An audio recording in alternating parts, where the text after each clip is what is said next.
யோபு இது கடுமையான சோதனைகளை எதிர்கொள்ளும் நீதிமான் யோபின் கதையின் மூலம் துன்பம், நம்பிக்கை மற்றும் கடவுளின் இறையாண்மை ஆகியவற்றின் கருப்பொருட்களை இது விவரிக்கிறது.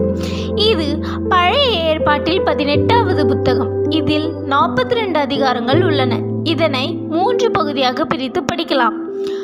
1 முதல் 2 யோபுவின் வளங்கள் மற்றும் இழப்பு. இதில் யோபுவின் ஆசீர்வாதங்கள், சாத்தானின் சவால் மற்றும் யோபுவின் சோதனைகளை கூறுகிறது. 3 முதல் 37 யோபுவின் நண்பர்களும் அறிவுரைகளும். இதில் யோபு எல்லாவற்றையும் இழந்த பிறகு அவருடைய நண்பர்களின் சந்திப்பு மற்றும் அவர்களின் ஆலோசனைகளை விவரிக்கிறது.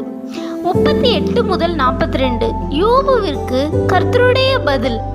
இதில் கர்த்தருடைய கேள்வி, யோபுவின் பணிவு, கர்த்தருடைய ஆசீர்வாதம்.